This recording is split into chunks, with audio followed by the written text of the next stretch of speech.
It was all fake. That's what Billy Bob Thornton finally admitted when asked about the whirlwind marriage and chaotic divorce that left Hollywood stunned. For years, fans believed their love was wild, passionate, and real. But now, the man who once wore a vial of Angelina Jolie's blood around his neck is revealing the uncomfortable truth. And what he's about to share might change everything you thought you knew about one of the most bizarre marriages in Hollywood history. By the time Billy Bob Thornton met Angelina Jolie, he had already been married 4 times. And none of those stories ended well. His first wife, Melissa Lee Gatlin, gave birth to their daughter Amanda in 1979, but the marriage collapsed just a year later. She filed for divorce citing infidelity, accusing Billy Bob of cheating.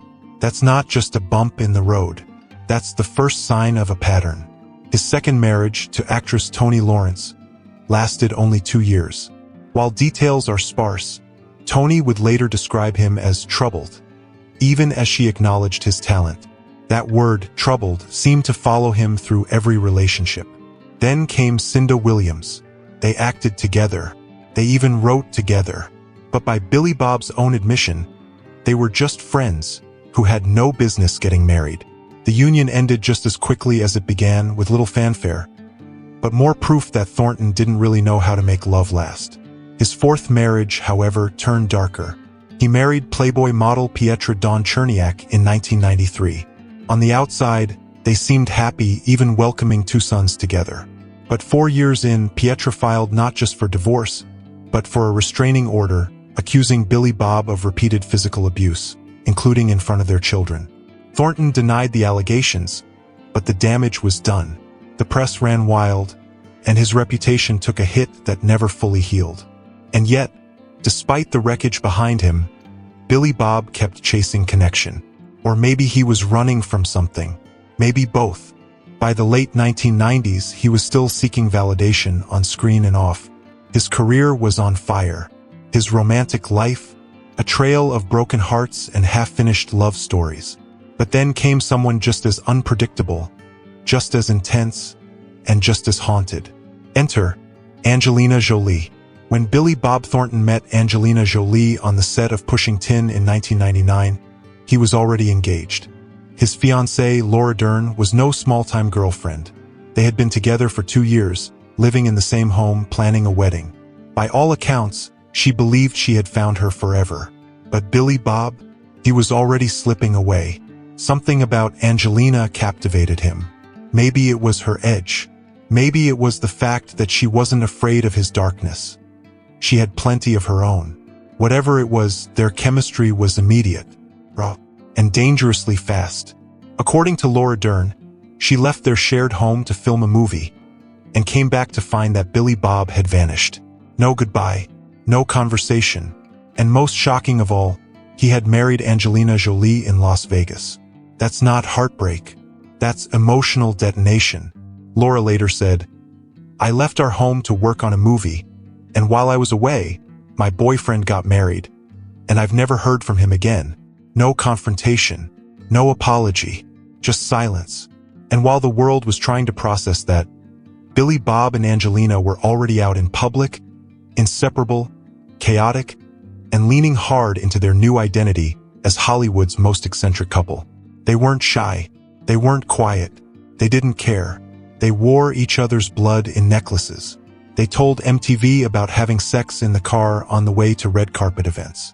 They shared details about a padded love room they installed in their home because their passion was too intense for a regular bedroom. It was the kind of romance that burned so hot, it had to crash. Everyone could see it except them. And the truth? Even at the height of their love, Billy Bob was already cracking under the pressure. While Angelina was being invited to speak at the United Nations and adopting children from across the world, Billy Bob was retreating into himself. Back into the man who grew up poor in Arkansas, overwhelmed by the Hollywood machine. He later said, "I just didn't feel like I belonged in her world." The distance grew fast, too fast, and it wouldn't be long before everything came crashing down. Billy Bob and Angelina weren't just in love. They were consumed by it. Or at least that's how it looked from the outside. After their lightning-fast Vegas wedding, The pair went full speed ahead into a relationship that Hollywood still doesn't know how to categorize. One minute, they were whispering sweet nothings at awards shows. The next, shocking interviewers with unfiltered confessions that sounded more like diary entries than press bites. At the premiere of Gone in 60 Seconds, they made headlines, not for the film, but for the fact that they couldn't keep their hands off each other on the red carpet. And when asked about their most exciting moment of the day, Billy Bob didn't hesitate. "We just Ed in the car on the way here. That was the quote. That was the brand." They weren't pretending to be Hollywood's golden couple. They were leaning into the chaos, bold, raw, and wild. And yet, something about it felt unsustainable. Too explosive. Too theatrical. Like they were performing the love, not just living it. Then came the infamous blood necklaces. For years, tabloids ran wild with stories about the two carrying vials of each other's blood around their necks. But according to Billy Bob, the truth was, well, less dramatic but no less strange. In a later interview, he explained, "We poked our fingers, smeared some blood, and put it in lockets. That was it. But everyone thought we were carrying buckets of blood around." Even when trying to tone it down, their story only got weirder. Because this wasn't just about shock value, it was a desperate attempt to prove something. Maybe to the world, maybe to themselves, that their love was real, different, untouchable. But behind the scenes, that untouchability was already starting to crack. In early 2002, Angelina made a decision that would change the course of her life. She was going to adopt a child, a Cambodian baby boy named Maddox, and she wasn't shy about it. She spoke openly about the journey, the emotional process, and how she and Billy Bob were preparing to become parents together. They had the house, the fame, the funds. On paper, it made sense. But when the papers came through and the adoption was finalized, only one name appeared: Angelina Jolie. Billy Bob Thornton was nowhere to be seen. The press noticed instantly. Where was he? Why wasn't he listed as the co-adopter? Why wasn't he at the ceremony? Suddenly, cracks that had been hidden behind PDA and outrageous quotes started to show. Fans speculated. Insiders whispered. But neither of them said anything publicly. At least not at first. What we do know now is that by the time Angelina brought Maddox home, their relationship had already started to unravel. And the adoption, something that should have brought them together, only seemed to drive the wedge deeper. Thornton later admitted he didn't feel comfortable in the world Angelina was building. The global lifestyle, the humanitarian spotlight, the activism, it was light years away from his quiet, reclusive world. "She was off doing all these incredible things," he said. "And I was just home, watching baseball, writing music. I wasn't built for the life she was living." But that wasn't the only tension brewing beneath the surface. Rumors began to swirl, some so shocking they didn't seem real. There were claims that Billy Bob had been unfaithful, that he had been attending therapy not for anxiety or depression, but for addiction. Some even alleged he had become involved with the therapist. Neither he nor Angelina ever confirmed those stories, but they didn't deny them either. And sometimes silence is louder than a headline. By the summer of 2002, the inevitable had happened. Billy Bob Thornton and Angelina Jolie separated. Quietly, without explanation. No public meltdown. No press tour of blame. Just over. Hollywood barely had time to react before the divorce papers were filed. And even then, there was no war of words. No interviews bashing one another. Just two people who had once been louder than life, now saying nothing at all. It was confusing, whiplash-inducing even. How could something so passionate dissolve without warning? Angelina would later reflect on their split in a Vogue interview, saying, "We changed.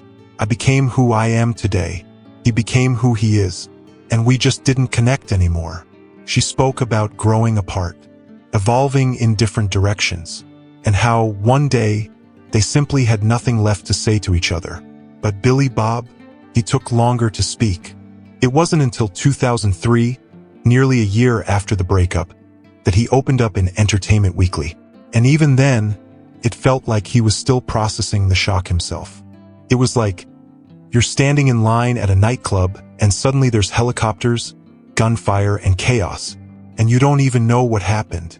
That's what it felt like. He wasn't being metaphorical.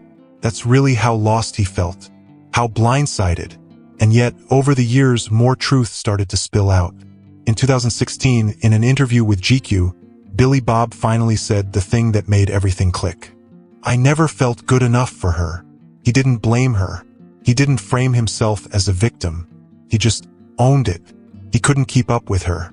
Not emotionally, not mentally, not globally. She had this big, beautiful life, and I was still trying to be a guy from Arkansas who wrote songs and avoided crowds.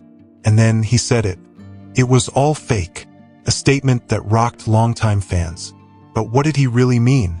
Not that the feelings were fake, not that the love was staged, but that he was fake, that during the entire relationship, he had been pretending he could handle it, pretending he belonged in that world, pretending he wasn't slowly drowning in the shadow of someone far more powerful than he was. He wore the tuxedos, he played the part, he gave the interviews, but inside, he was the same boy from Arkansas who never felt like he belonged anywhere, and now, not even in his own marriage. That level of honesty, that hits differently, because while the world painted him as reckless or odd, or just another Hollywood wildcard, what he really was insecure, overwhelmed, and too afraid to say so until it was too late. After the divorce, Billy Bob didn't rebound into another wild romance. He didn't go chasing headlines or try to rewrite the narrative. In fact, he did the opposite. He disappeared. For a man who had once been on every tabloid cover, suddenly there were no public appearances, no viral interviews. He turned inward, retreating from the chaos that had defined the last chapter of his life. And it wasn't just about Angelina. It was about everything that had come before her, every failed marriage, every explosive argument, every time he told himself he could be something he wasn't. He needed space, and for once, he gave himself permission to have it.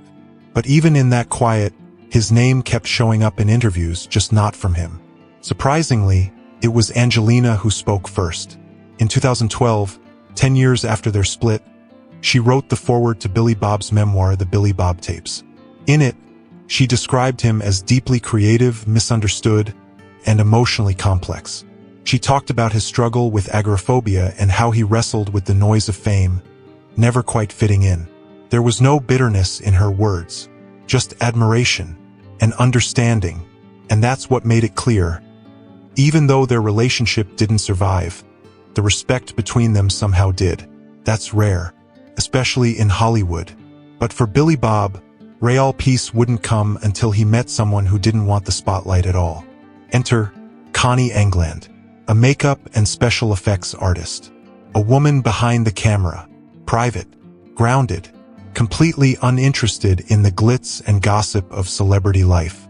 They met on the set of Bad Santa in 2002, the same year his marriage to Jolie ended. But they didn't rush into anything. In fact, they dated for 12 years before ever getting married. Billy Bob wasn't in a hurry this time. He'd been down that road before 5 times, to be exact. But with Connie, things felt different. Safe, steady. "I didn't want to put her through the public circus of being wife number 6, he once said. But love has a way of growing slowly when it's real. And eventually, they did tie the knot. In their front yard, away from photographers, in a ceremony so small it barely made the news. And that's exactly how they wanted it. Together, they welcomed a daughter, Bella, in 2004. She became the center of Billy Bob's world. He talked about how being a father again changed him, how it helped him reconnect with the parts of himself he had buried under fame and regret.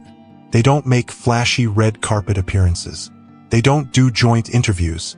They stay home, watch movies, record music in the home studio Connie encouraged him to build. It's a life built on peace, not performance. And in stark contrast to everything that came before, that peace has lasted. So when Billy Bob Thornton said, "It was all fake," he wasn't taking a shot at Angelina. He wasn't trying to rewrite the past. He was confronting the truth about himself. That sometimes we fall in love with the idea of a person, or the idea of who we could be with them.